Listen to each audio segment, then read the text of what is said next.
Segurança alimentar e nutricional. O cultivo de frutas e hortaliças nas cidades e seus arredores aumenta a oferta de produtos frescos e nutritivos e melhora o acesso econômico dos pobres aos alimentos. Segurança alimentar significa que as pessoas podem produzir suficientes alimentos ou comprá-los para satisfazer suas necessidades diárias, a fim de levar uma vida ativa e saudável. Em muitas das cidades em desenvolvimento do século XXI, todas essas condições da segurança alimentar estão ameaçadas.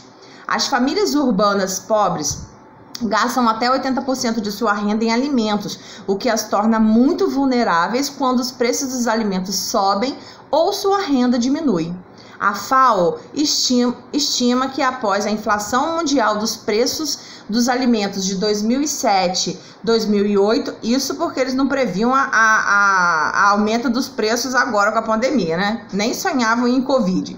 E a recessão econômica subsequente, o número de pessoas que sofrem de fome crônica no mundo aumentou pelo menos 100 milhões para mais de 1 bilhão de pessoas. O maior aumento ocorreu entre a população urbana pobre, as mulheres e as crianças. O acesso a alimentos nutritivos é uma dimensão essencial da segurança alimentar. Na África e na Ásia, as famílias urbanas gastam até 50% de seu orçamento alimentar em produtos preparados baratos, muitas vezes carentes das vitaminas e minerais essenciais para a saúde.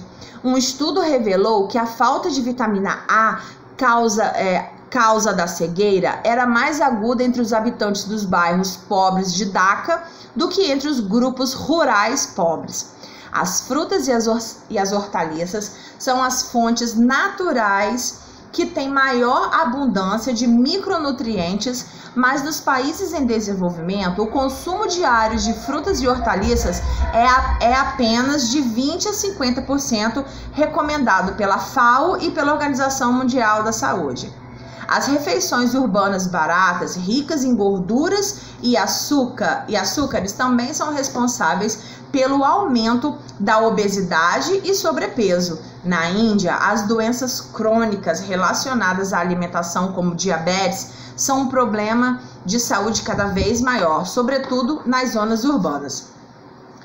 A horticultura urbana e periurbana ajuda as cidades em desenvolvimento a enfrentar esses desafios. Primeiro, contribui para o fornecimento de produtos frescos, nutritivos e disponíveis o ano todo. Segundo, melhora o acesso econômico dos pobres aos alimentos, quando a produção familiar de frutas e hortaliças reduz os gastos com alimentos e quando os produtores obtêm renda com as vendas. Então aqui agora a gente vai começar a responder referente ao texto. Eu quero que vocês coloquem aqui autocorreção, tá? A datinha de hoje, 9 de novembro. E as páginas de 179 a 181, tá? Pra gente dar início aqui. Ok? Então, com base no texto, o que é segurança alimentar e quais são as consequências da falta dela? Então, a segurança alimentar é o acesso a alimentos saudáveis por meio da produção ou da compra. E a dificuldade de acesso pode gerar fome crônica, mas também problemas de obesidade e diabetes. Segundo o texto, a segurança alimentar tem sido mais ameaçada nas cidades ou no campo? Nas cidades. Discuta os motivos citando exemplos do cotidiano e escreva só. Então, gente, nas cidades. E por que isso ocorre? Devido ao custo dos alimentos e do consumo de alimentos industrializados, pouco nutritivos e baratos. Eu não vou complementar muito essa questão aqui, porque a gente vai falar um pouco na terceira sobre isso, tá? O que acontece? A cidade ela vai perdendo espaço por causa de construções, e daí essa coisa de de plantar hortaliças, esses alimentos mais saudáveis e nutritivos vai sendo tipo empurrado, mandado para a zona rural. Aí o que acontece? Nisso os custos aumentam, porque aí tem transporte, tem o recebimento de produtos também para a zona rural. Então isso faz um acréscimo no valor da mercadoria, entendeu? Então a cidade perde espaço por causa de construções e a zona rural, na hora de mandar para a zona urbana, tem todo um custo de produção, tá? O texto cita algumas soluções para o problema da insegurança alimentar nas cidades. Faça uma pesquisa e descubra mais sobre essas medidas. Então vamos lá para vocês darem uma olhadinha.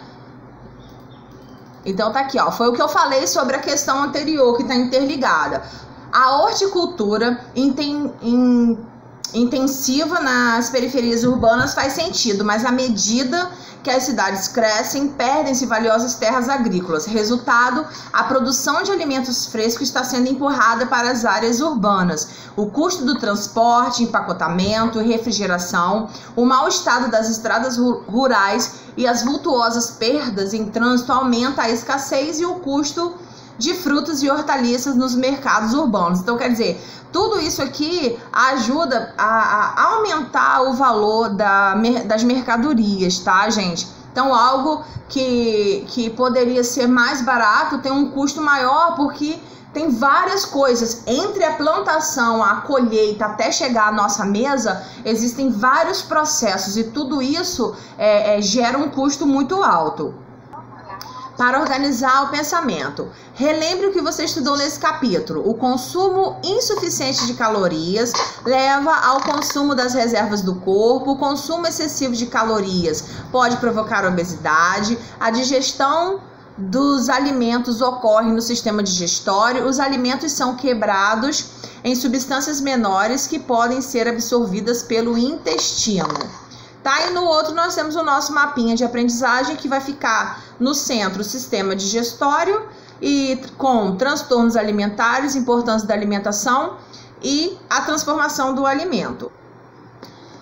Para que respirar? Neste capítulo eu vou descobrir por que e como respiramos, compreender o processo de ventilação pulmonar, conhecer alguns componentes do sistema respiratório, compreender como ocorre o engasgo. Observe a imagem. O que essa pessoa está fazendo aqui na imagem? Nadando. Isso, ela está nadando. Por que vocês acham que é importante colocar a cabeça para fora da água de tempo em tempo quando a gente está nadando? Porque senão morre. Isso, para respirar, né? Para respirar. E nós temos dois processos na respiração, né, gente? É a inspiração, ó, quando a gente puxa, e a expiração quando a gente solta, né? Então, essa etapa da respiração que a pessoa, quando tá nadando, bota a cabeça para fora, é para inspirar, né? Para trazer o ar para dentro, tá? E a galera que pratica esporte, como é que fica a respiração de vocês enquanto vocês estão praticando esporte? Fica quente. E mais como? Ofegante. Isso, quente, ofegante, rápido, a gente fica cansado, né? Roda de leitura. Acompanhe a leitura. Asma, você tem, na hora de ir para a escola, baixa aquela dor no peito e uma falta de ar horrível. E dessa vez não é desculpa porque você não... Perdão. E dessa vez não é desculpa porque não fez a lição de casa. Você acaba de ser surpreendido por uma crise de asma. Quem é que cuida de você nessas horas? Pois fique sabendo que quando o assunto é asma, você também pode fazer muito pela sua saúde. A asma é uma inflamação nos brônquios, canais do pulmão por onde passa o ar. No Brasil são quase 19 milhões de pessoas com a doença, a maioria de crianças. É no outono que a situação de quem tem asma fica mais complicada. Por causa dos vírus de gripe que circulam no ar, as crises de asma de asma podem aumentar, por isso, mesmo sendo criança, você pode e deve se cuidar. A participação da criança no tratamento é muito importante e o principal é não guardar segredo quando chegarem os primeiros sintomas. Quanto mais cedo ela procurar um adulto, melhor, explica a doutora Mariana Buarque de Almeida, que é especialista em doenças respiratórias. Também é preciso perder o preconceito com a bombinha. Ela é uma medicação e deve ser usada sempre que preciso, completa a médica. Além desses, existem outros cuidados que podem ajudar a manter a saúde em dia. Aí vão algumas dicas. Fique atento àquilo que causa alergia em você. Poeira, mofo, cheiros fortes, como de perfume, desodorantes, bichos de verdade ou de pelúcia devem ser evitados. Lave as mãos várias vezes ao dia, principalmente quando tiver contato com algum amigo gripado. Essa não é responsabilidade sua, mas se puder, ajude a lembrar a hora dos remédios. Na escola ou em casa, não descuide. É muito importante avisar ao adulto que estiver cuidando de você sempre que começar a sentir vontade de tossir, falta de ar, aperto no peito ou sintomas parecidos. Anotou? Que bom! Ajudando a cuidar da sua saúde, sobra mais tempo para brincar. Aí, galera, na primeira questão tá perguntando qual é o problema de saúde que está sendo abordado no texto. Isso, estamos falando sobre asma, né? Mas nós também sabemos que existem outros problemas respiratórios, como bronquite, sinusite, rinite, né? A própria crise alérgica.